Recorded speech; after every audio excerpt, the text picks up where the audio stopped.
Welcome. We're starting a little late, but pretty close to being on time. We do have one other speaker who's going to join us, so when she comes, we'll bring her up here to sit with our colleagues. My name is Alison. I work for an organisation called No Peace Without Justice. We're very honoured to be one of the 14 NGO co-sponsors of this event. I'm very proud to stand with our NGO colleagues, many of whom are in the room now, in support of our Rohingya brothers and sisters, who of course we're extremely pleased to be with here today on this, what has turned out to be a pretty good day so far, I think. A very good day. Wonderful. So, as you all know, the ICJ this morning issued its decision on the provisional measures that had been requested by the Gambia last December, and basically granted all of those requests by the Gambia, particularly the important ones in any case, ordering Myanmar to prevent genocide, ordering Myanmar to preserve evidence, and ordering Myanmar also to report back to the ICJ within 4 months and then every 6 months after that. So we're quite pleased, of course, with that decision. But what we think doesn't really matter that much. I think what our Rohingya brothers and sisters here, and as you can see here, also in the camps in Bangladesh, what they think is the most important thing. So we're going to hear from them today. And as I said, we have another colleague coming who will join us hopefully soon.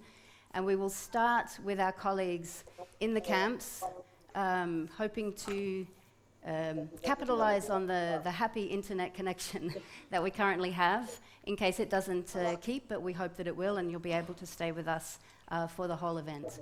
Just a reminder, this event is being broadcast live into the camps and across the world, of course. And feel free to tweet about it.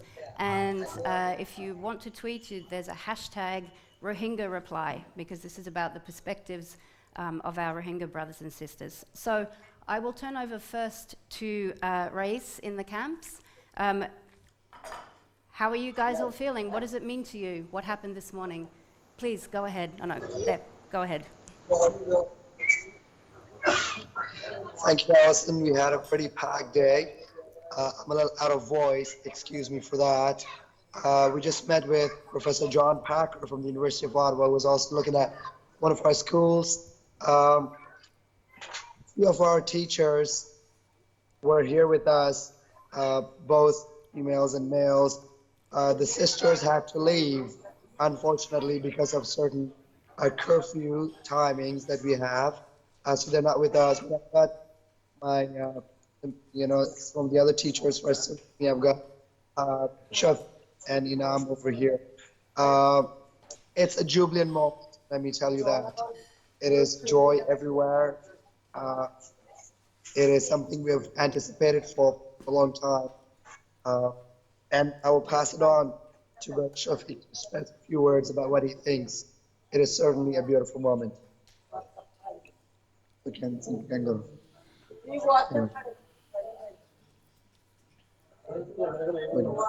Please go ahead. Decision.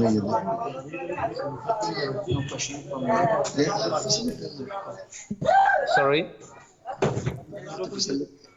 Please go ahead. So I feel very pleasant to listen to ICJ decisions today. So I do thank ICJ because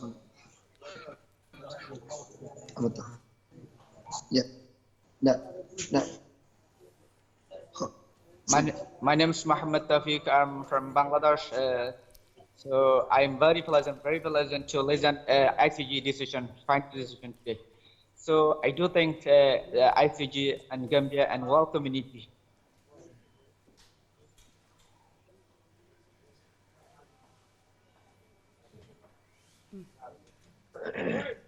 My name is Muhammad Amin.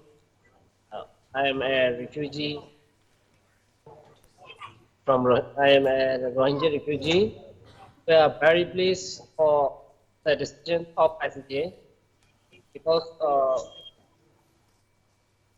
we don't have any fear to return to homeland, and we have a hope that we can repatriate without any fear with that decision.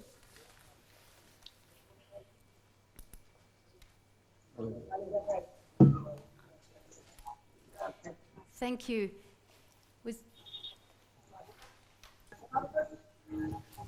Was there anyone else there with you who wants to So, say something? yeah, would you like to add something? Yeah. Yeah. Assalamu alaikum wa rahmatullahi wa barakatuh. My name is Muhammad Ridwan. I live in Rohingya refugee camp in Bangladesh. I would like to thank about ICJ with Gambia. So we are Rohingya genocide survivor. Actually, I think that there should be possible to preach to Myanmar government with clearly. Thank you so much. If I tell you honestly, it's like the usual at the camps. If you walk around, people are doing their own things. You know, kids are everywhere. They are in their own world. Um, you know, men hustle, uh, do their small shop businesses that have sprawled all over the place in the refugee camps. I think there's a connection issue. Okay, so it's really life as usual. It is a packed, dense, unpleasant place to live. And where you hear from time to time in some shops a small radio that will be talking about the decision of ICJ and people huddling to them. Apart from that, it is really life as usual. I don't think things change until there's changes on the ground, until there is an enforceable decision, which is something we have discussion, I'm sure, question discussion for. How powerful is the decision if it cannot be enforced? You see, so things change for us over here. For 1.2 million people living in the worst condition imaginable out there on this planet, it only changes if they are given back the dignity of being human, if they're allowed to return back to their homeland with peace, with human status, with the possibility to have an education. We were just at a meeting with Professor Packer, I was telling you, we had all our teachers here, both from primary schools all the way to secondary school that we run, and they were all about education. You know, IJ was one of the things on the agenda discussion. We were all talking about education. So it's until things change on the ground, it is not really a giant deal. But we welcome the decision regardless. Thank you very much, and thank you for bearing with our connection issues. I think you've highlighted something very important there. This is just one step on the long road to what we hope will end in justice. So we all need to hang in there and stay together and support each other through this process. I will turn now to the panel here before you. I will quickly introduce them, just their names and their affiliations. We start on the end here with Dr. La Myint, who's the president of the Rohingya Intellectual Community Australia and the chair of the Arkan Human Rights National Organisation. I'm so sorry, Arkan Rohingya National Organisation. I really should be wearing my glasses, but I'm not. So please forgive me. Next to La, we have Tung Kin, who's the president of the Burmese Rights Organisation UK, Burmese Rohingya Organisation UK. I'm so sorry. Next to him, we have Yasmin Ullah, who's with the Rohingya Human Rights Network. Got it right. And on the end, we have Ne San Luin with the Free Rohingya Coalition. So I'm going to turn to the panel now and ask you if we can just go from La to Ne at the end. Quick question, 2-3 sentences. What does it mean to you? Well, what happened this morning? Today is a historic event. It's a major victory and one step forward. The justice of the global, the justice of the global. The wheel of the justice has been turned in our favor. So they're yet to come. There are more to be expected. I think this is just the beginning. I think there's yet more to come over. We have to wait and see. Hopefully, we will get the outcome that we're anticipating, and that's what at least my expectation is. Thank you. Tun. I think today is a historic day and historic moment even right now, where we just left last 2 hours ago. And it's incredible, unbelievable, you know, as a genocide survivor, as I've grown up in Rakhine State, I have seen these human rights violations, and we've been campaigning, we've been lobbying many governments for many years. We calling for justice, justice. When I met, you know, like 744,000 Rohingya fled from Burma to Bangladesh in 2017, I spent 1 month fasting, unitedly. What I heard from them is, we want justice. Please, we want insaf. That's what they told us. So I believe, I feel that today, when listening, the verdict from the judge is make me, you know, we are moving forward. We believe that, we hope that justice is coming soon for the Rohingya. And whoever committed these crimes, they can never get away with that. No matter what kind of reports or government commission they try to, you know, government commissions they try to divert, there's no such way. Anonymously, 17 judges supported it. And it is totally incredible. We feel that Rohingyas today, with Rohingyas international community, like they show in solidarity. This is such a great moment for us. Thank you very much. Thank you all for being here, and thank you for all of your work in supporting us. Thank you, No Peace Without Justice, for allowing us to have this space to talk about our feelings, and you know, most likely it's just going to be about feelings today, but we've had to almost suppress that feeling of what it's like to be a human, to be part of a community that's bigger, to be recognized as equal as others. These are some of the things that we've never had. We're still fighting for it. We're still struggling. The brothers and sisters in the camps are, you know, trying their best to be engaged, to you know, have this platform, but they're living in a very, very dire condition. And that includes my brothers and sisters in Rakhine State at the moment. Now, today's unprecedented court order help us be able to frame, you know, and the ICJ court is framing a different narrative. Not so different from what we're calling for, but they're allowing us that space to be considered a protected group, an ethnic minority. Regardless of peace or war, we are a protected group. And that's just something that we've been fighting for such a long time, to be humans as much as anyone else. I am incredibly happy to hear that, but I also know that we have a long road ahead of us. So I just hope that I can count on you all to be here 4 years from now, or 40 years from now, when we have to rebuild this community. I hope that you are going to be there with us through thick and thin. And I hope that when we need to rebuild that community, when we're able to go back home, or whatever happens next, that you're going to stand with us as firmly as you do now. Thank you. Thank you. Thank you, everyone. The first wave of massive violence against the Rohingya began in February 1978. After almost 42 years, today is the very first time justice for Rohingya is partially served. It is a great day for us.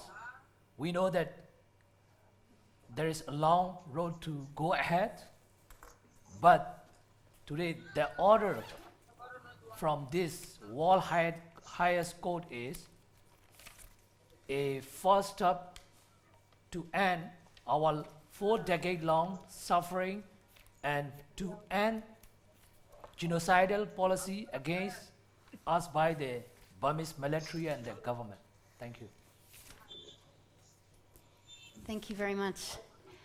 Can I start with you, Nay, and ask you to go maybe a little bit more in depth? You mentioned the genocidal policy, and we know that recently there's been a renewed denial of humanitarian aid. I was wondering if you could reflect a little bit on that type of situation, the humanitarian aid situation, and how that sort of fits with what happened this morning. Yeah, let me start with from the 1948, after Burma gained the independence from the British colonial in 1948. Rohingya were recognized as one of the official ethnic group, and we enjoy the full citizenship. In 1949, my great-grandfather applied the citizenship, but he received a letter from Minister of Justice saying that he doesn't need to apply the citizenship because he belonged to the one of the indigenous ethnic group of Burma. This evidence still I have. And during the democratic government, we were elected, and my great uncle was a constituent assembly member, which was founded by the General Aung San, father of the today Nobel Peace Laureate Aung San Suu Kyi. And we had the radio program. We were recognized by the Burmese military. There are a lot of evidence, you know. But in early 1970, the Burmese military government planned to wipe out the entire community from the country and to destroy the entire community. So they have launched the Dragon King operation in 1978, which was the massive violence, you know. As a result, 270,000 had to flee to Bangladesh, but a few months later, they were driven out as an illegal Bengali immigrant from Bangladesh, but they were repatriated a few months later as a Rohingya. We still have many documents that issue at the reception center at the Bangladesh-Burma border at the time, and you know, in the application form, the form they have issued to the returnee, they mention the race name clearly that they are the Rohingya. So 4 years later, the regime entered the new citizenship law, which make us stateless within our own country. Since then, you know, they have used this genocidal policy against us, and you know, restricted all movement, marriage, birth, you know, education, healthcare, and in 1992, they have imposed all the restriction and in place. So, like, for example, like, if the Rohingya want to travel from one village to another, even the 2-3 minute walking distance, need the special permission from the village authority, for which Rohingya need to bribe a lot of money just to travel a short distance. You know? So there were very limited access to everything. And again in 1991, you know, the government launched the same operation like a Dragon King in 1978. As a result, about 300,000 had to flee to Bangladesh again, and a few thousand only returned to Myanmar again in 1995. And most of them are still remaining in Bangladesh. So in 2012, there were a state-sponsored violence against the Rohingya, which the government framed like, you know, the communal violence. And as a result, about 150,000 were herded into the camp, which is same as a concentration camp. I have visited all the concentration memorial site in Germany. I have seen the similar camp, my own fellow people living in Situe and the other township in Rakhine State. So they are still in those concentration camp now. Those people remaining in other area in the northern, especially in northern Rakhine State, in Budirang, Mongdong, and Ratirang, they are exactly like in the apartheid condition. And I have experienced all this type of thing in the South Africa Apartheid Museum, you know. So since 2016, nobody is allowed to travel from one town to another, even with the special permission, you know. Before that, at least the people can apply for the special permission, bribe the authority, they can still travel from one town to another. But since then, you know, since 2016, they are not allowed to travel anywhere. They are not allowed to walk. They are not allowed to go anywhere, you know. So, like for the education, like since 2012, all the universities are closed. And, you know, Rohingya students are not allowed to study. They can only study until the grade 10. After they finish the grade 10, that means their education is finished. So, like these people in the village, they have nothing to do. They cannot fish, you know. If they want to go to the river or anywhere, you know, they need the permission from the military or the Boragat police, which is rarely they issue, you know, even with the big amount bribe. So they all are dependent of the food distribution made by the International Red Cross and the World Food Program, and sometimes the local authority restricting them, you know, not to distribute the food. So like these are all the policy, you know, there are a lot of things. I am not saying, you know, it will take at least 2-3 hours to explain you every detail.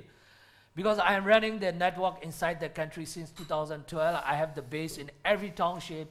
I have update in my phone in every hour. Until now, you know, there is nothing has changed.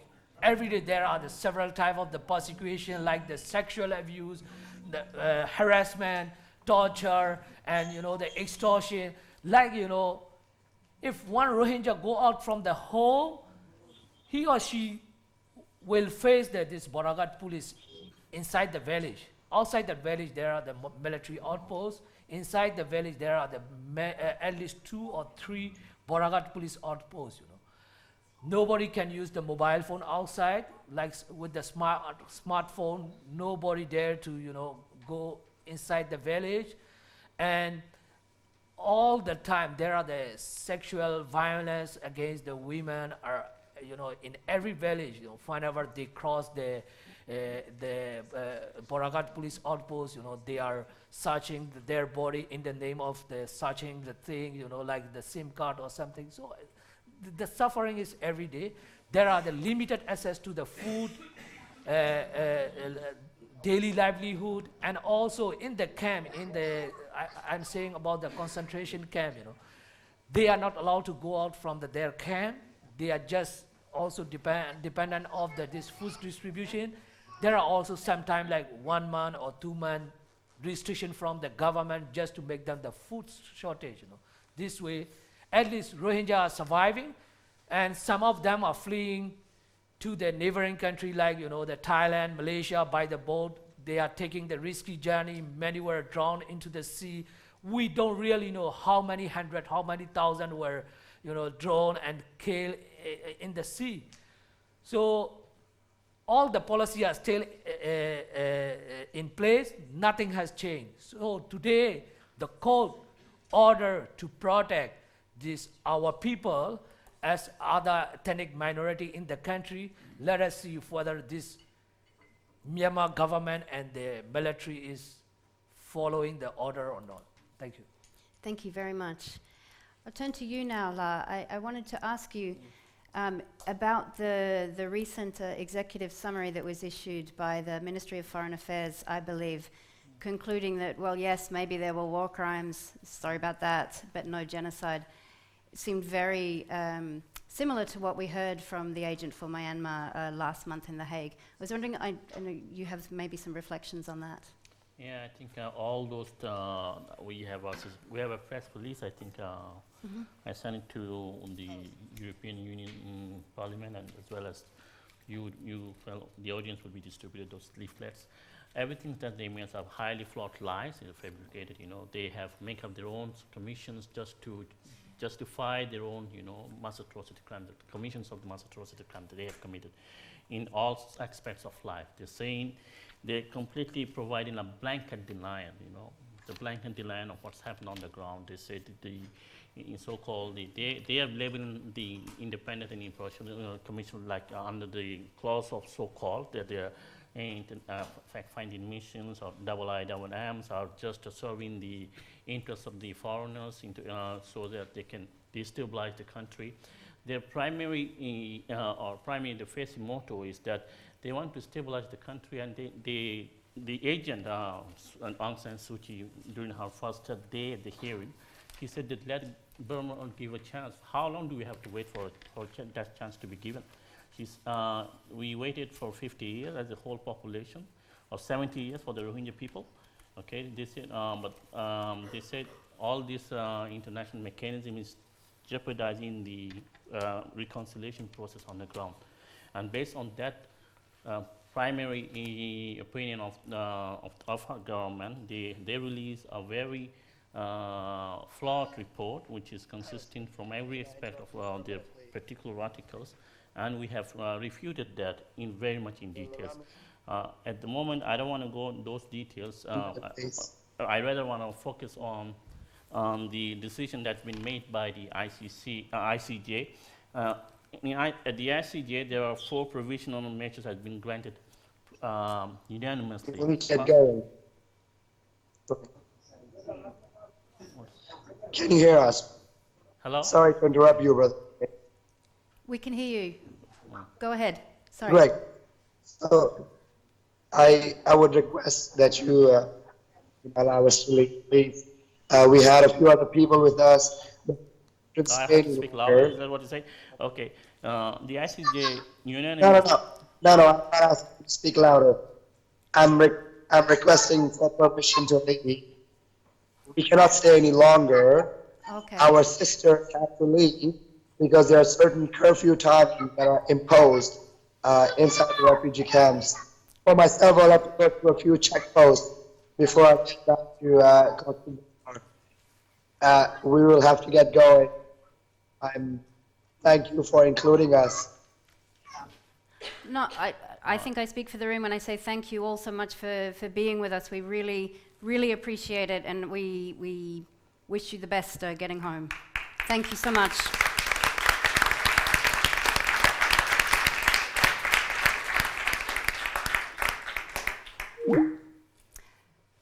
Yes, today ICJ unanimously indicated 4 provisional measures to protect the right of Rohingya in Burma, with which Burma must comply. First, Burma shall take all the measures within its power to prevent the commission of all acts of genocide, such as arbitrary killing, confiscations of properties, causing all kind of physical harms in the body, and compelling the Rohingya population to flee the country.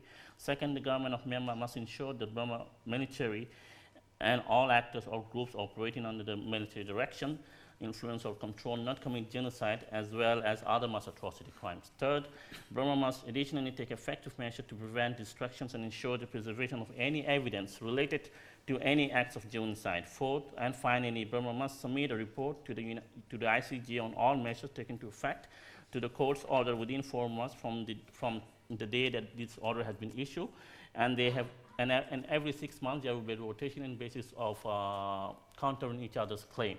So it's a long way to go, but I think, as I said from the beginning, the will of international justice has turned into our favor, and I think with this, the world is not buying all the lies that have been producing both the government and Aung San Suu Kyi, because what she's trying to say on one hand, she's making a contradictory statement. She said she doesn't have power, but she has the power to come to ICJ.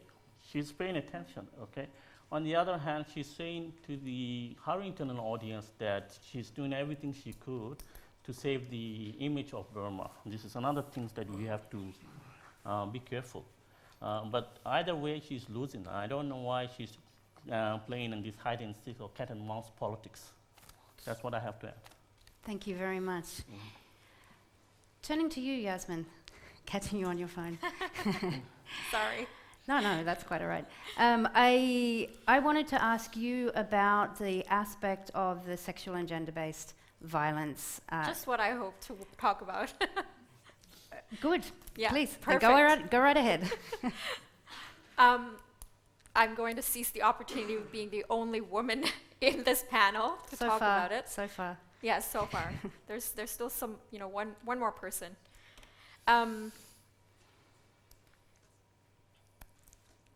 I just saw the press release by the International Court of Justice, and there are two separate opinions, and then Judge Su also put out. Sorry, the ad hoc judge appointed by Myanmar also put out his statement.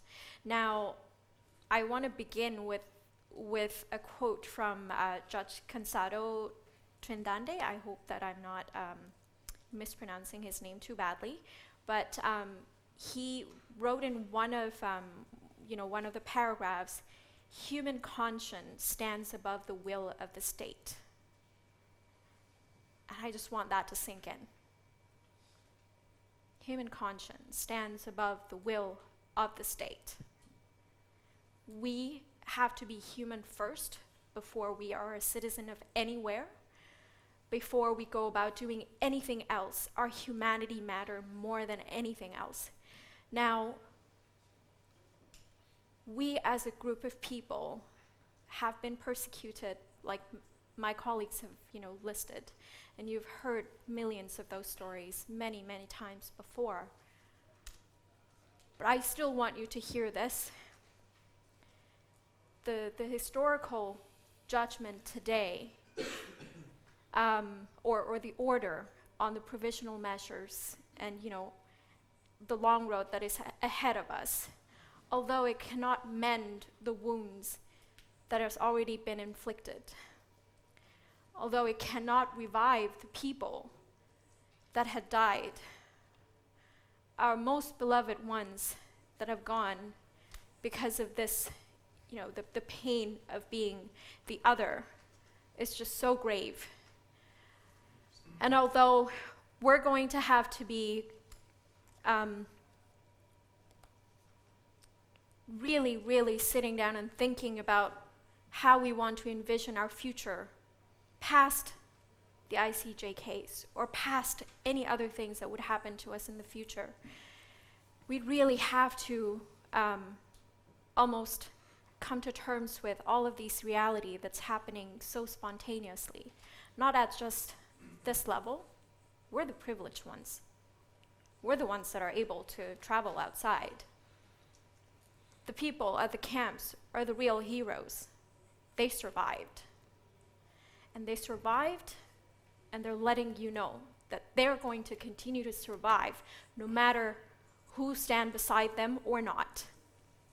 Now, some of the stories that I've heard of women who've been sexually violated or experienced any type of sexual and gender-based violence, they also decided that even though the world has turned, its back on them for many, many decades, they still want to live, and they made sure that we know about it. Their living today is a testament to how strong we are as a community. No matter what people say, no matter what level of education you think we have, we know one thing, is we want to be able to be as human as anyone else. And you're going to hear the word human so many times that I think you're going to want to block your ears, but it is important for us to realize what that means to us more personally, more internally. It is something we need to define within ourselves. It also sends the message to, the court order today sends the message to the survivors and the survivor of the sexual and gender-based violence very specifically, although it's not, mentioned as many times as it should be, that impunity, that impunity is not for a long time. Impunity is no longer something that Myanmar military and the civilian government can actually enjoy.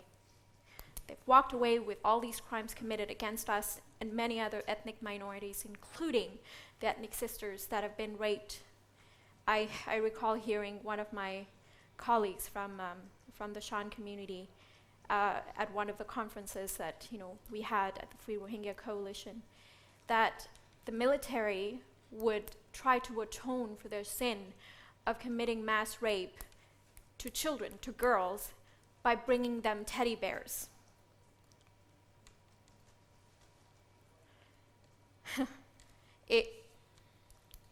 And that's just the very, very, very minimal of it. That are, this is some of the things that they do in order to atone for their crimes. Imagine those who don't even think that that's a problem. And that's why any talk about repatriation, any talk about us going back home, anything at all, would have to then first come back to these women and ask them if they're comfortable. If they're comfortable going to face their perpetrators while their perpetrators are walking free, roaming around in the region. While the perpetrators live completely a peaceful life and never have to face a judgment in the court, or a day in the court, or any sort of punishment, punitive measures. I'm not trying to bring you down with all of all of my emotions, but it is important to acknowledge this, because what rape and what sexual violence does is it puts two different two different questions out there. It questions the humanness of a woman that is in front of the perpetrators. It, changed the scheme and the scale of the power that a person has. And it put in question, all the elements of what makes us human, or having the autonomy over our own lives. So in order for us to go and move forward, I really, really hope that sexual and gender-based violence would, remain the forefront of what we talk about and how we approach the victims, the people who survived. And that we will continue to keep in mind the elements of re-traumatization, of not allowing us to want to go so deep into the problems that we're not allowing these women to be able to rebuild themselves at all.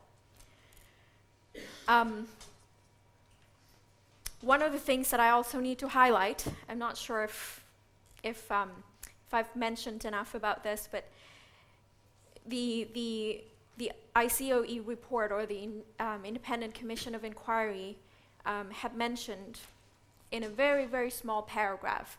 Actually, this was the executive summary from the President's office, President of Myanmar, saying in general, and I'm paraphrasing, I think in a very, very small paragraph within all these 15 pages of ARSA doing this, or so many different things about violence and communal violence and conflicts, and framing the issue of Rohingya in a different manner and taking it super lightly.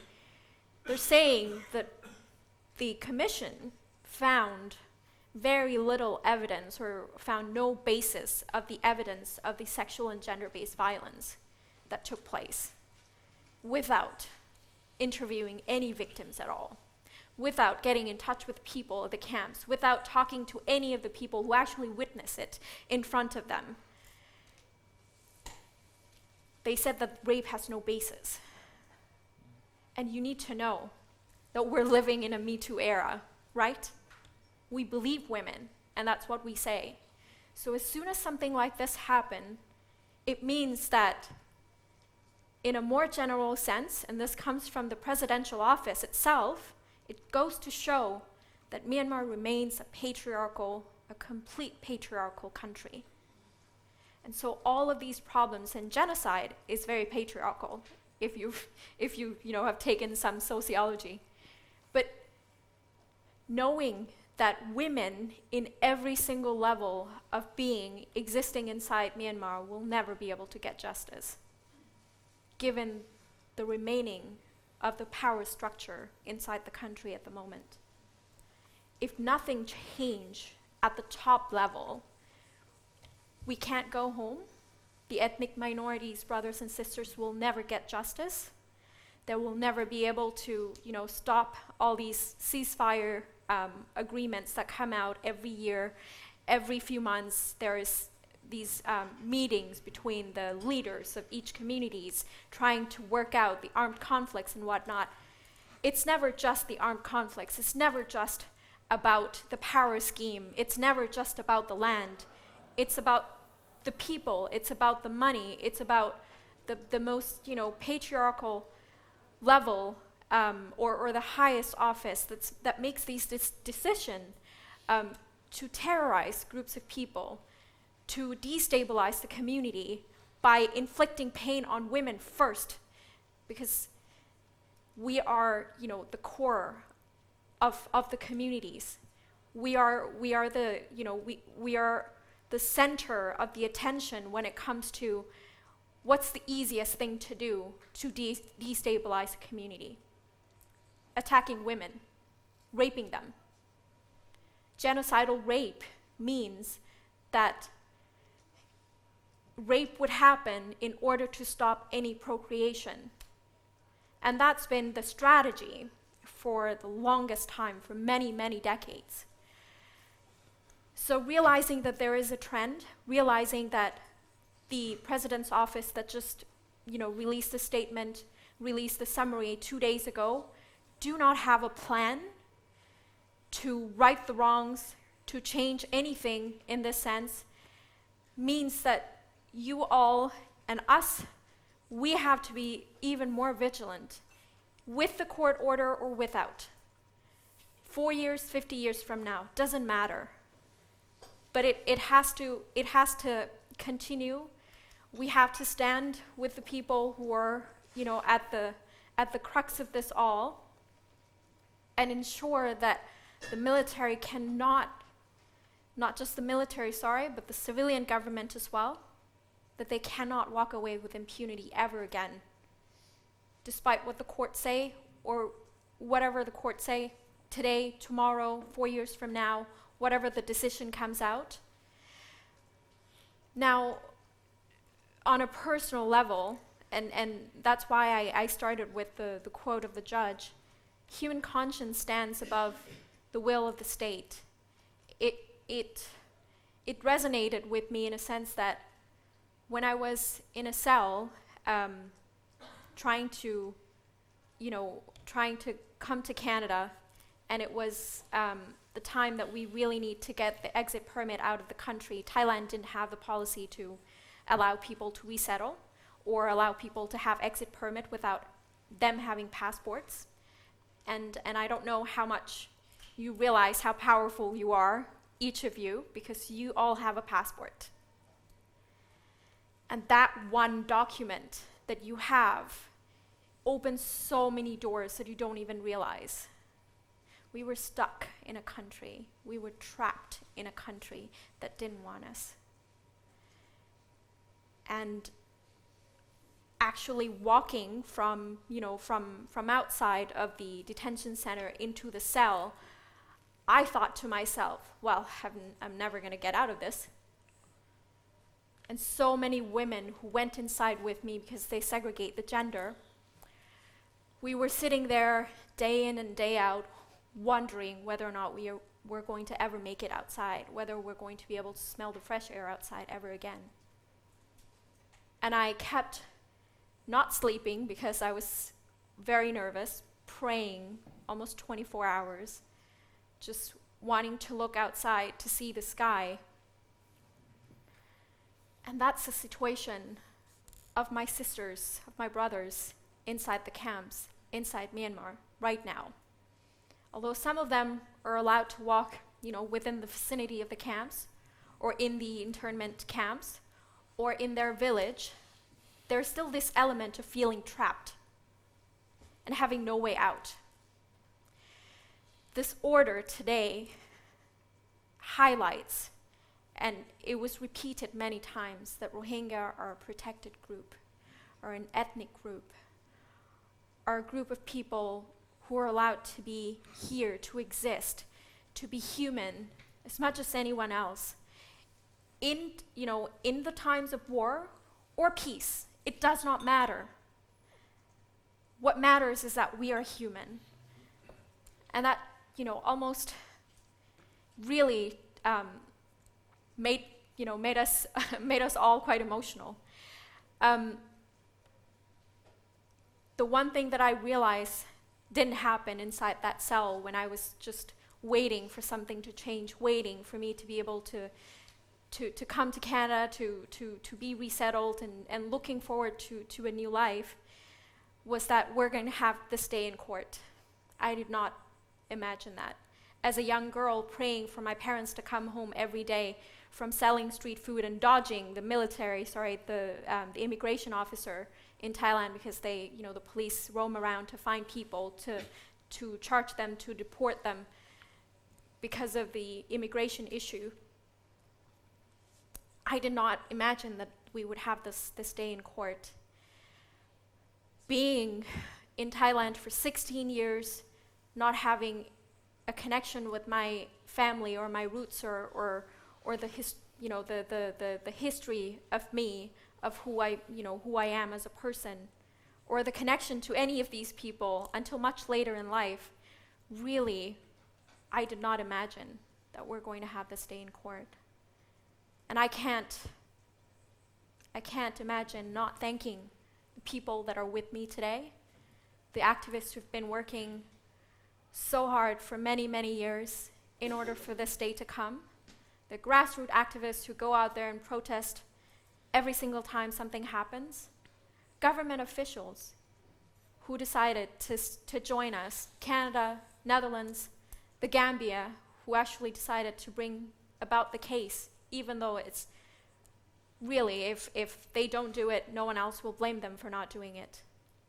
So it is a historical day, like my colleague said, but I also want to emphasize the fact that, yes, we can be happy today, but I want us to be happy 4 years from now when the decision of the court comes. I want us to be able to rebuild this community stronger than ever once we actually have a proper measures in place for us to be able to go back home and really, really become, parts and parcel of what makes Burma great by working with people who are right now trying to change the narratives and trying to change the face of the political landscapes inside the country, and changing the hate rhetorics and making the Burma more democratic, not just as a token or as an incentive for fundings to come from outside, but real change. So I thank you all for being here, and I hope that I can count on you for many, many more events that is going to come. Thank you. Thank you.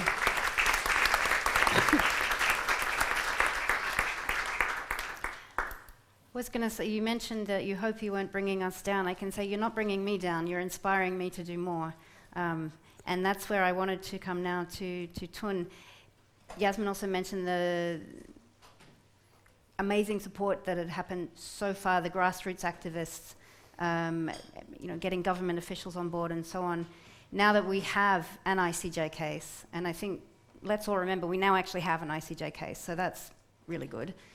We have the ICC case, we have the cases in Argentina, there's other things happening. What more can we do to support you in your work? Remembering here we have civil society, diplomats, media, others. What would you be looking for from us to help you in the, as you said, the years ahead? I think we have to see, this is long way. This is historic day. We are very pleased. It is such a great momentum we can see in a few months' time about this justice mechanism we're going on, especially ICJ. In 4 months' time, we're going to hear what Burma will comply and what international community will support it, because this is important that, excuse me, UN Security Council, they have to stop politics of, where Rohingyas are facing genocide. It's been set down many times, but we need to look at how many countries can move forward to support Gambia, one thing. We appreciate, of course, Gambia, Netherlands, and Canada. And many more countries need to come, first thing, to support Gambia. And secondly, UN Security Council have to monitor what Burma complying with these, with these measures, how they are moving forward. And international community, like especially EU members and ASEAN members, OIC members, they have to, sorry, they really have to pressure more than ever. This is time more than ever we need, because International Court of Justice already granted for the provisional measures. How many more lives we need to be, how many more Rohingyas need to be killed to take, to force them to take action, for the governments. We appreciate international community concern, they're raising up the issues. It's been going on 2 years. We have not seen that much from the government side. A small country, Gambia, have taken this, and we are today here because of Gambia did that. We are enjoying this today, this joyous time. I've been advocating for more than 10 years, believe me. European Parliament, European Union, United States, State Department, US Congress, and Senate, and many governments and many countries. We appreciate their concern for support on humanitarian aid, but we want to see this is genocide, destroying our community with intention. They have taken away our ethnic right first, and then taken away our citizenship first, secondly, and then impose restriction on movement, restriction on marriage, restriction on education. That is what I have seen, My grandfather was a member of parliament. I was not recognized as a citizen. I couldn't go to the university in Burma. And I have faced those restrictions from The Hague to Amsterdam to go. We need to get a pass. It takes 2 to 3 days. If you want to get married, you need to get a pass. If you get married, secretly sentenced to jail. This is what, in my childhood time, I have seen that. We've been crying for that. As a human being, what we need more, we are human beings, we want to live equally, like other nationalities of Burma. That is what we had in one time. My grandfather's time, that is what we had. So why I cannot? Because this is very systematic, intentionally destroying our community. And then they create popular violence. And then a state-organized violence happened 2012, 140,000 become IDPs, and then they restricted humanitarian aid, and people are fleeing by boat. Many people died at the high sea, and we have seen mass killing. So it's been going on for many decades. So why now? So that's why I mentioned it. It's very high time international community, governments have to support Gambia firstly. Secondly, they have to monitor, and UN Security Council have to monitor what is happening. And without other country support, Gambia alone will not be able to continue. It's a long way to go. We need to, for this case. So with that, we can see something from international community, something to move forward. And another thing is not only justice and accountability measures. Not only this ICJ case. Our organization, Burmese Rohingya Organization UK, we did a case in Argentina. Still waiting to see what we can hear for when they open the investigation. And we have ICC case. So we need to look on that one thing, military, and another side, government. They are working parallelly. We cannot divide. People are here saying, oh, Aung San Suu Kyi can't do anything. And these are military things. And if we push democratic, it's so-called democratization, so far we can see. How can 1 million people are facing genocide when they are Snapira and Yangon, so democratic things are going on? This is totally disturbing. It's a big insult to the Rohingya victims like me, like us here. Because how can you forget 1 million people are facing this serious situation, and this is They are saying the other side is democrat. I can't see that. As a victim, as a genocide survivor, I will not accept it. I'm frankly speaking. Because there is no such way. The whole system needs to be changed in Burma. This judicial system, military and civilian government, they are orchestrating. You see, the way someone say about ICOE, I don't recognize that independent commission of inquiry. This is government commission. There is no such thing we should put either independent. No, not at all. This is systematically, they are trying to turn away this ICJ case. They just simply diverting the issue.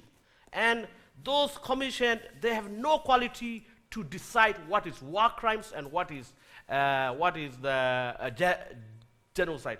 There is no such qualification. They have that. Who they are, they can decide it.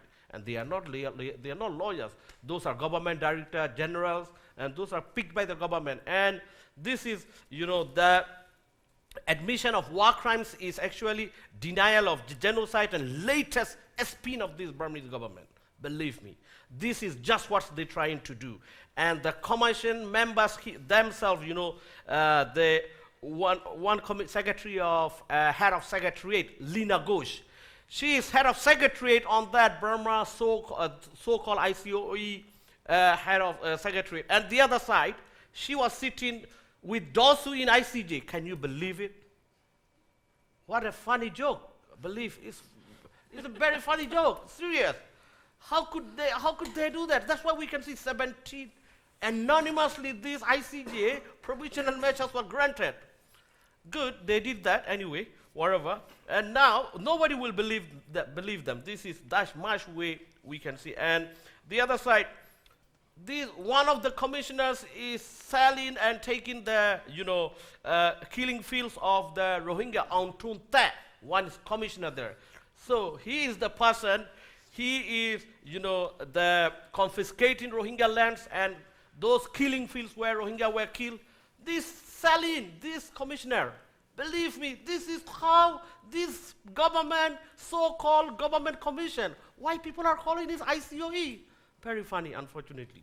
And so they have no quality, no professional, nothing at all. Even some people graduate can do much better than the others. These are DGs, so-called government, picked, all our government picked people. So we have to change this narrative. We have to destroy their arguments. There is no such way. People are killing, people are dying every day. We are receiving. I just received a message from the camp. How the people, they are not getting humanitarian aid better way. They are trying to flee from the Sittwe IDP camps and Pokto IDP camps.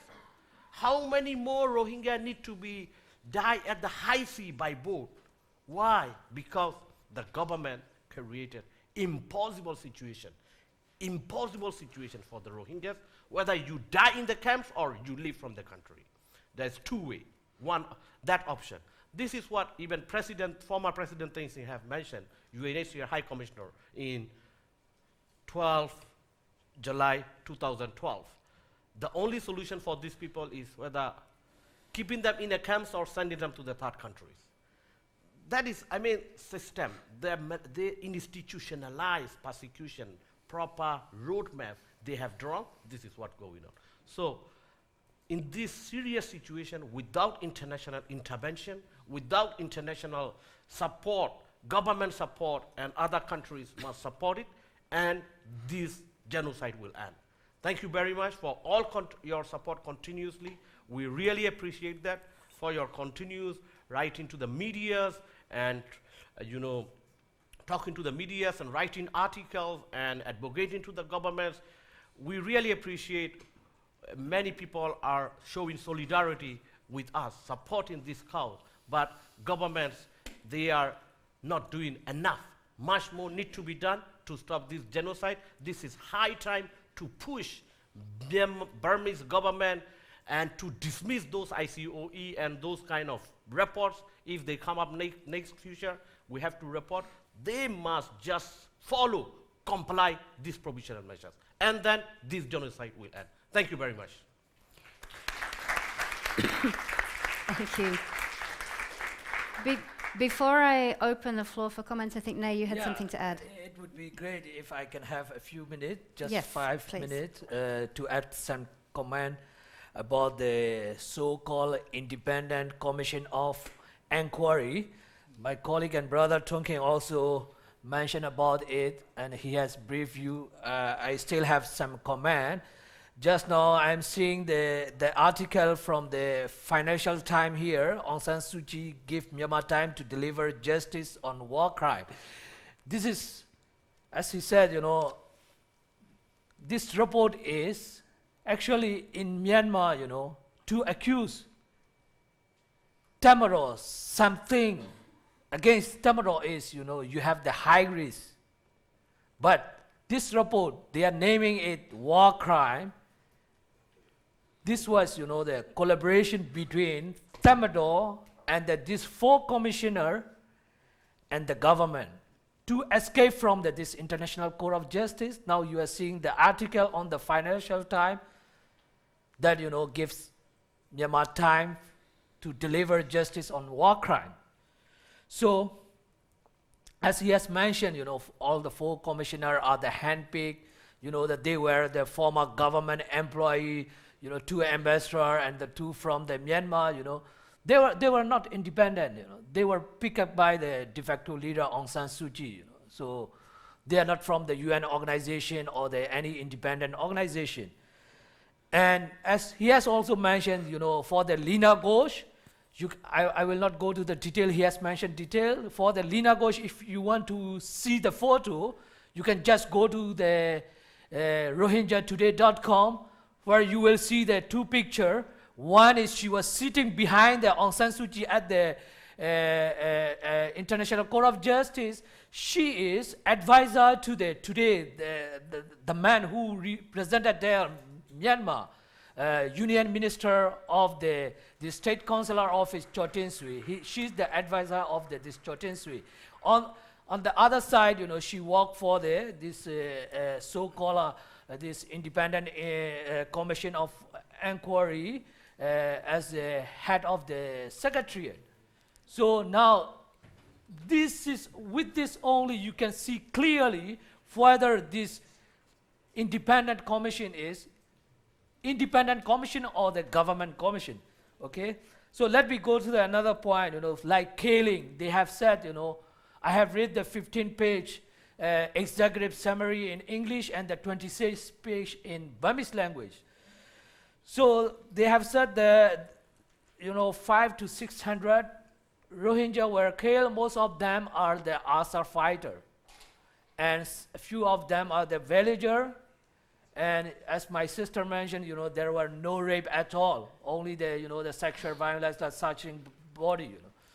So like, I have been following the story full time, like during 2017 violence and the 2016 violence.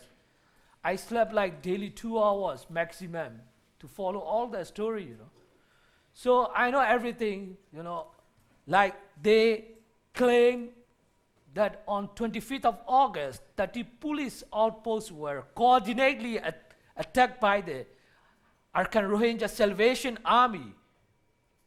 They are poorly armed, and the angry young people who are living under oppression for more than 4 decades. And there are the various media report, and that there are the video clips as well on the CNN website. You can still watch, they have only the machete and the knife and the something like that, How they can coordinate 30 police outposts. This is unbelievable. And also, we don't have any credible report that they have attacked the 30 police outposts on 25th of August. And additional new thing I learned from this executive summary, from 25th of August to 5th of September, another 26 police outposts were attacked by the ASAR. I never heard this, So this is the new thing. The other things are, I have read all these things, before the Commander-in-Chief Facebook page was banned by the Facebook. So I read Burmese language. I speak fluent Burmese like other Burmese in the country. So I follow all the story in Burmese. So I have read all this thing, on this Commander-in-Chief office, they have added some part there, and also, there are the claim from this so-called ICOE about the burning houses. They have repeated like the military report, like Asar fighter and the villager also burn the houses. They just put, something done by this security forces, so they can be held accountable. And my point of view here is, this commission is to protect the criminal, the military criminal. The May Online is the top criminal, and then Nobel Peace Laureate Aung San Suu Kyi, de facto leader of the country, has been collaborating with this May Online since she came into the office. Military always claim that, they got the permission from the president office. The president, former president Tinjo, or the current sitting president Wimit, both are the puppet, and they are nothing. They are not the decision maker.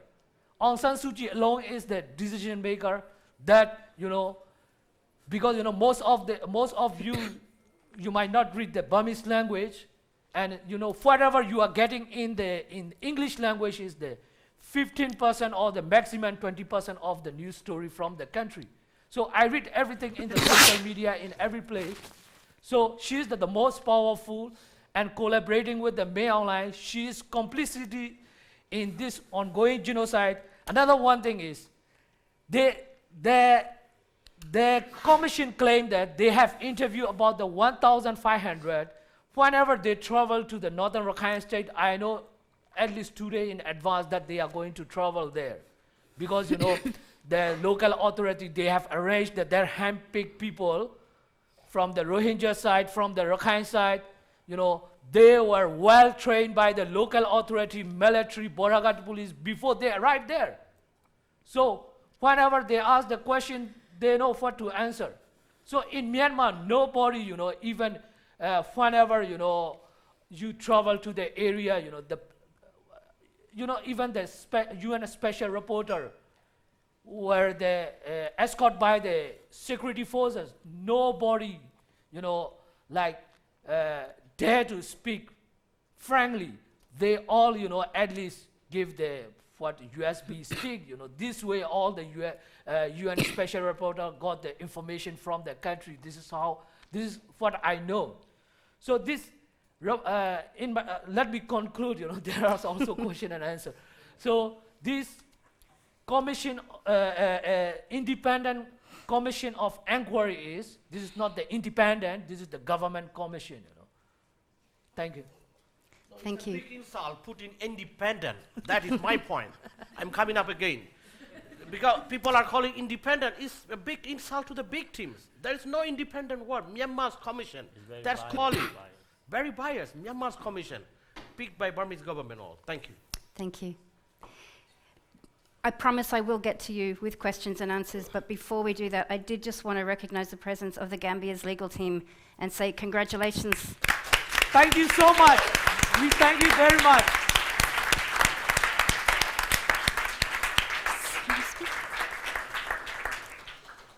Do we have a...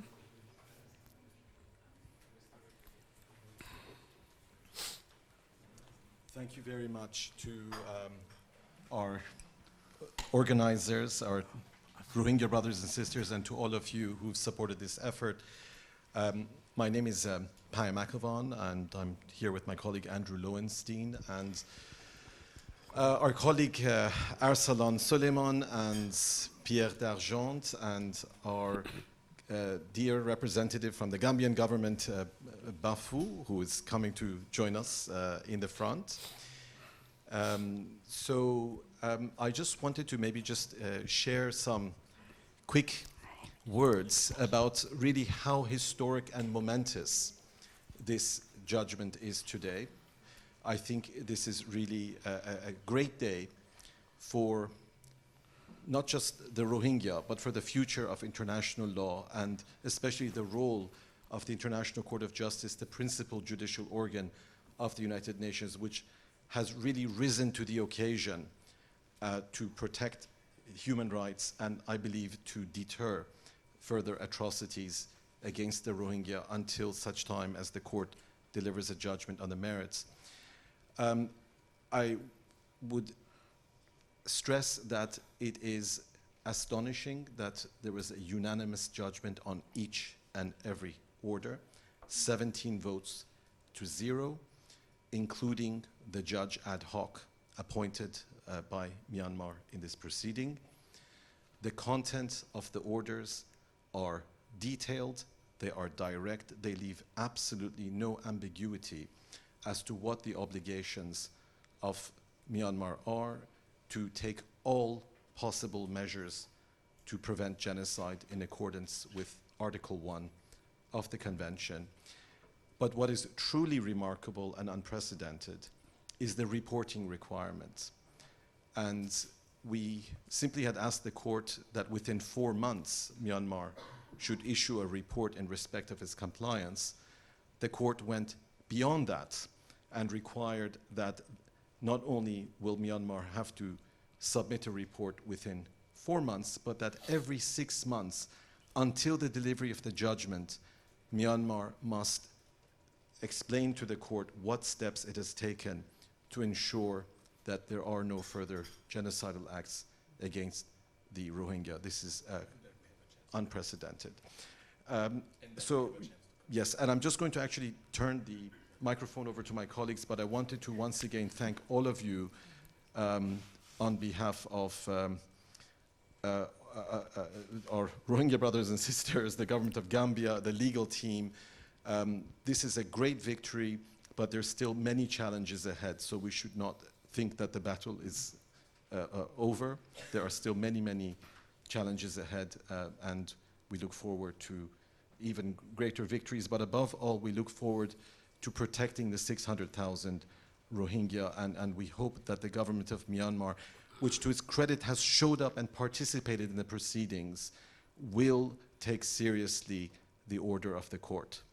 I'm going to just maybe pass the microphone over to colleagues. I just wanted to highlight one further aspect of the provisional measures order that is particularly significant.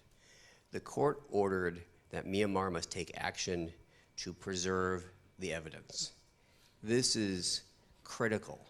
It's a recognition that large parts of North Rakhine State is in fact a crime scene, and that Myanmar must take action not to destroy, but in fact to preserve the evidence of the crimes that have taken place there. Nothing really to add to what Payam and Andrew have said. This is a tremendous victory for the Rohingyas, for the Gambia, for international justice. and it really is a team effort. And when you will read the order of the court of today, I think this order stands for the future, for any class of international law, that this order will be used. And the far-reaching provisional measures that have been ordered today are really also significant in the sense that the court is really living up to its own responsibilities and historic duties. On the 75th anniversary of the liberation of Auschwitz, I think this is not a coincidence that the court has been so far-reaching in its order. We are going to face an uphill battle on the merits, but of course, with the measures that the court has indicated today, I think we will be helped. We will be entitled to comment on the reports that that Myanmar will have to issue on a periodical basis, as Payam has indicated. And I think this is only going to help us in terms of evidence gathering. And we look forward to the next stages. Thank you. All right. I don't think there's any more to add after all what they have said. I think we've we've all witnessed the historic moment that was made today, and we say congratulations to ourselves and also to the Rohingya community. We look forward to seeing how best we can move on from here. So, but just to add that the Honorable Minister, Mr. Abubakar Tambadou, would have loved to be here. Unfortunately, he couldn't, so he has asked me to extend his apologies and his regards to everyone. Thank you. Thank you so much. Thank you.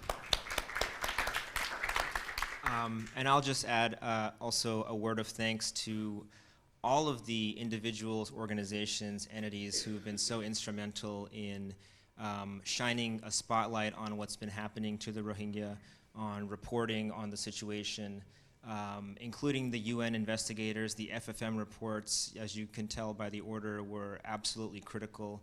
The UN General Assembly's resolution was absolutely important and cited by the court. All of you in civil society play a very important and critical role in upholding the international obligations and values that we all cherish, as well as uplifting the voices of the Rohingya who've faced an unprecedented and unimaginable measure of oppression for decades. So thank all of you. To all of the organizers of the event today and the events in December and the event in November, thank you so much for doing a very important job in making sure that everyone can hear the voice of the Rohingya directly. Thank you. Thank you. Thank you. Well, as promised, we will now get to you. Excuse me. Thank you very much. We have about 10 minutes left on as advertised, but we can go over. So I would now open the floor to you in the audience for comments, questions, and especially expressions of support for our Rohingya brothers and sisters and for the Gambia. I'll start with you, ma'am. Can you please tell us who you are when you speak? Thank you. My name is Letitia van den Assem. I'm a former Dutch diplomat, and I was also a member of the Rakhine Advisory Commission chaired by Kofi Annan, and spent 2016 and 17 traveling around Rakhine State and familiarizing ourselves with all of the many issues there. And my question relates to the Annan report. Today is your day, absolutely. I mean, I was almost in tears, Yasmin, when you spoke, because it's so emotional. It's important. You need to take time to see how, to let all of this land before you can decide on next steps. I understand that, but on the other hand, it's important to look at next steps, because we don't know yet. I haven't seen any news reports about how all of this of today has landed in Myanmar, and particularly in Rakhine State itself. And I want to focus on that because there's absolutely no doubt that of all the communities in Rakhine State, the Rohingya have borne by far the worst of all the atrocities and the oppression and the killing and the raping over many years. But there are similarities with what other groups have gone through, although they have not experienced that in the same measure. But we're seeing that right now, coming back to life, with the fighting between the military and the Arakan army. And the question is, particularly for Rakhine State, what can we do? How can we actually support that this new momentous day becomes a day for all the people of Rakhine State? Can we see it as a beginning? And first of all, it's your victory. It's hard fought. You deserve it. But we also know, and this is what the Annan report also says, is that there are three major crises in Rakhine State: one of security, one of human rights, and one of development. And that unless you address all three at the same time, it's going to be very difficult to overcome the problems. So what can we do? What could we do? And we, I mean, in general terms, not just me, but I think particularly also of NGOs, INGOs working in Rakhine State, diplomats in Myanmar, the UN, what kind of what should they do in order to take this momentous day forward? Thank you. Thank you. We'll take some questions and then come to you. Okay. Yes. Hi, Stephanie van den Berg from Reuters News Agency. I wanted to ask specifically about the requirement to safeguard evidence and to make sure that, because I saw some of you talked about people buying up land in Rakhine State, so I wanted to, if you could clarify for me a bit what is happening now with the evidence. Are people actively trying to suppress it as we speak, for example? Thank you. Other questions? Yes, sir.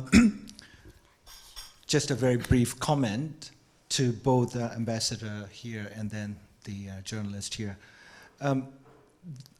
I speak as a Burmese Buddhist from a military background. I don't know if you're aware, over 100 multi-ethnic, interfaith, and multi-class civil society organizations issued a statement yesterday in support of Rohingya. And I think this victory today, however limited it may be, in the long road for Rohingyas' justice and peace, is celebrated, by a wide segment of Burmese society.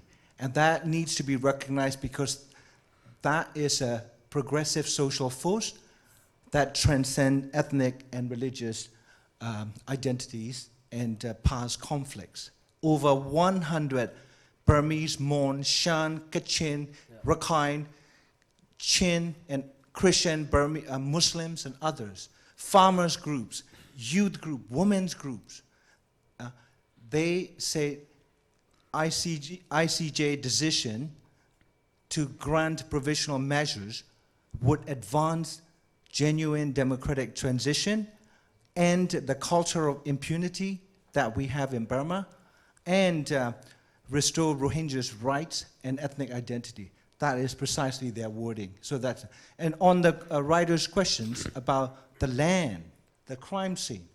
The crime scene is the land. It stretches to almost a 70 kilometer. Yeah? And in places like Auschwitz, that's been declared UNESCO World Heritage Site. This Monday, we're going to have a liberation ceremony at Auschwitz, 75th anniversary of closure of the camp, the largest camp in history, a death camp. And in Burma, most outrageously, even to me as a Burmese, Aung San Suu Kyi has been leading an effort to prime this land in the name of development. And she is auctioning off, and the military is building barracks, and the local poor communities moving into Rohingyas' land. Yeah? So we have a situation where today ICJ pronounced this to be potentially a genocidal crime scene. But whether it's called genocide or crimes against humanity or whatever the legal name, this is a crime scene. And the crime scene is being auctioned off by Aung San Suu Kyi and one of the 4 so-called independent commissioners, Aung Tun Tet in particular, who chairs Aung San Suu Kyi's committee. Yeah? He is the point man to sell off this land. This is one thing that civil society around the world should start working on, to get UNESCO to declare preemptively 70-kilometer stretch of land to be UNESCO World Heritage Site candidate. Yeah? We will never allow Auschwitz to be auctioned off to build Ritz-Carlton there, however lucrative that deal might be. Vast 3 camps there. We must not allow that to be done by Aung San Suu Kyi, the military, in the name of development. Thank you. Thank you. Certainly food for thought. So, quick round first, and then we can come back for more questions. Go. Okay, are you going to say something? Yeah, of course, I'm going to say something.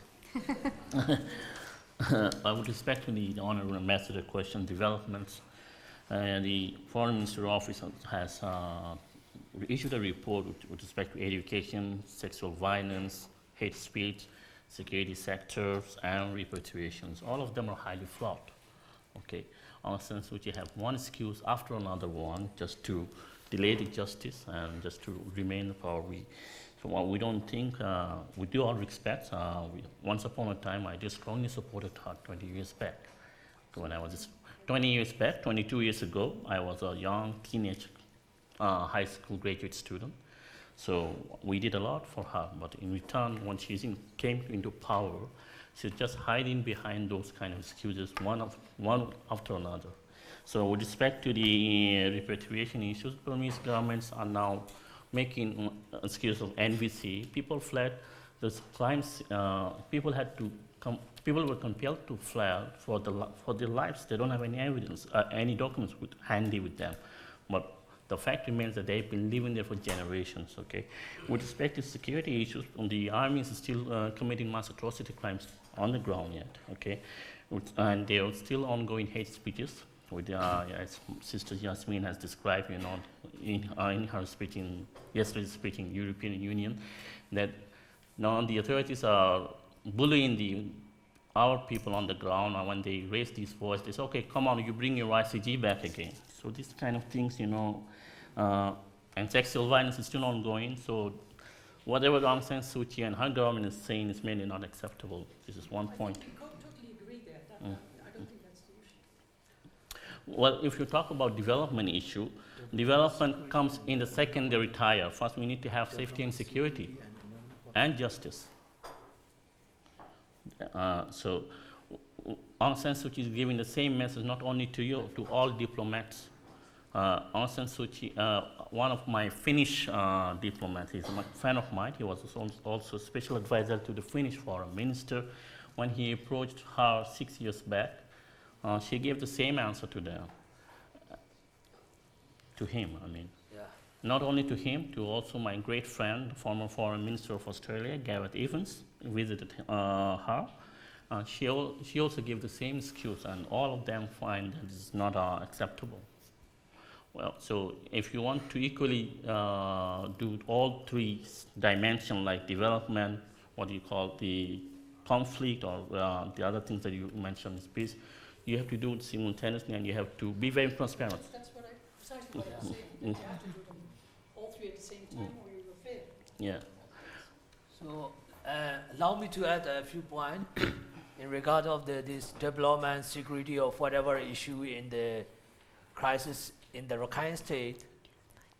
The most important is willingness of the government and the military, because this country has been ruling by the military regime since 1962, but when they face the crisis by the sanction of western part of the world, they change.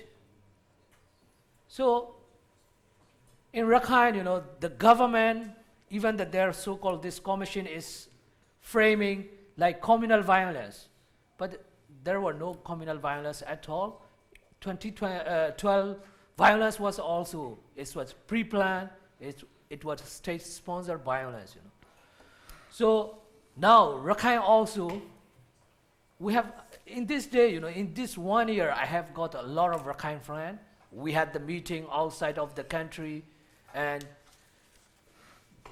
they know now, how the Rohingya suffer, and they even offer, even the Arakan army today fighting with the Myanmar military, they make the open offer that, they are willing to provide any evidence for this ICJ case. They are supporting us because they are suffering like us now. More than 100,000 displaced.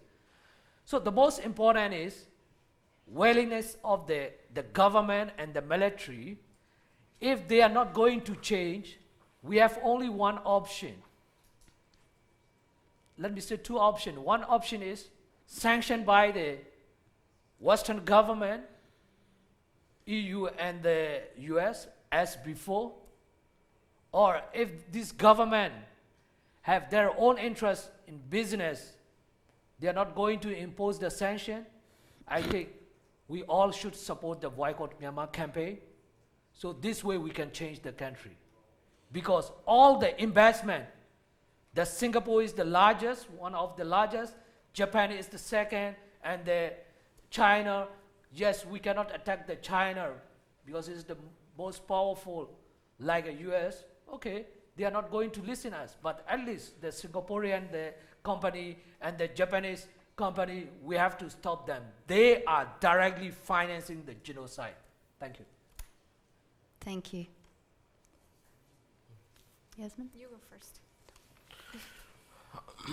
I think you're talking about, we need to look at first, as a whole in Burma, what we can see, I mean, especially in Rakhine State. For a decade, this what we have seen is we've been living side by side with our brothers and sisters, Rakhine community. This is, I mean, they've been used by the Burmese government for so long. So I hope they realize these days, and still there are some parties anyhow. So there is a lot of different things in Rakhine community too. So the thing is, I believe that this is one step from here now. We can move forward something, how we can build up solidarity, and now they are understanding it. I mean, other communities, that is very important. First, I'm very glad to hear from the court, from the judge, that incitement of hate speech that need to be stopped. That is very important. I mean, from that angle, we could do a lot of things inside Burma for the longer term. As my friend said, you know, like, without peace and without justice, there is no such development we can move.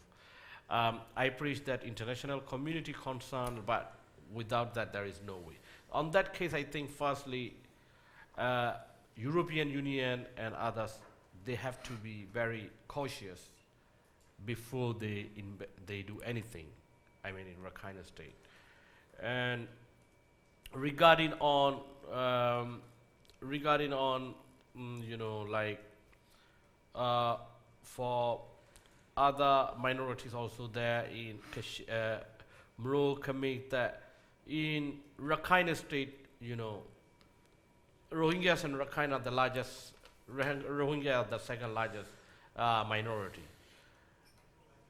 And one thing is, whoever try to, you know, propaganda, try to do that, and, you know, a kind of misinformed, you know, military and NLD government. There is one thing that, as these two communities are the largest, even though there are other minorities, Mrutamik, Dinas are there, without one community, without Rakhine, Rohingya cannot live together. Without Rohingya, Rakhine cannot live. So we've been living side by side. As I grown up in Sitwe, and also him and others, we all been born there. So we have seen, you know, and very disgusted that Aung San Suu Kyi was put in at the ICJ. It's a kind of communal and things like. There is no conflict, or there is no communal or anything. This is government systematically doing that. So, of course, we need to look at harmony within the communities. That is very important. That will be one of the great important point.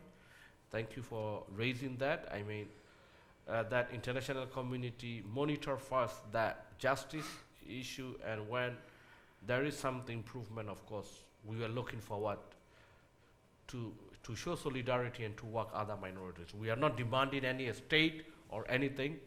We want to live peacefully in our ancestral land by restoring our rights, by giving back to our ethnic rights, citizenship rights, and all basic fundamental rights.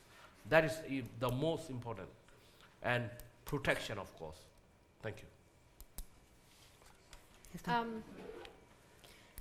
I think one of the best thing that you all in this room and many others could do is that the support of the international community, the support of, you know, government agencies, different, you know, bodies of UN, or, you know, any sort of grassroots groups could potentially support the work of changing the narratives of hate rhetoric inside the country. They are in need of dire protection from all of us. All of these activists, some of them are being threatened by the Burmese military, by the law enforcement, by the civilian government, directly or indirectly, and they're being hounded day in and day out. For example, the campaigner of the White Rose campaign, he was being followed by some of the police officers when he was just going out to hand out the rose to Muslims in the area, in Yangon, in the previous capital city of Burma.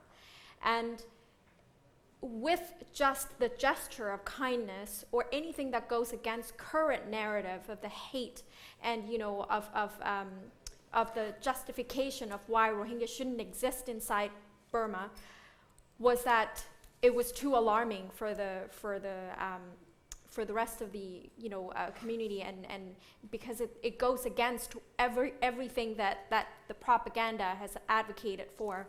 And so for all of us to keep in mind that there are change makers there, and they're in need of our total support in order to change the narratives, in order to change people who are going to then turn into these people in position of power, empowering them and emboldening them into that direction, and switching out all these old guards who have been working in this circumstances where patriarchy, complete and total denial of genocide and war crimes, and all of this has been their way of being.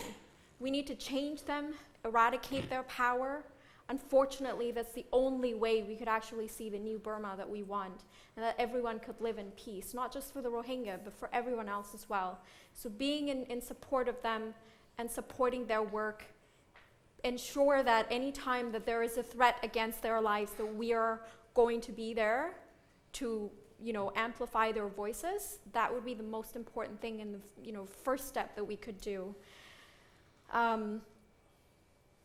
And ensuring that there is, all these elements of gender parity within all of these representations would be so important.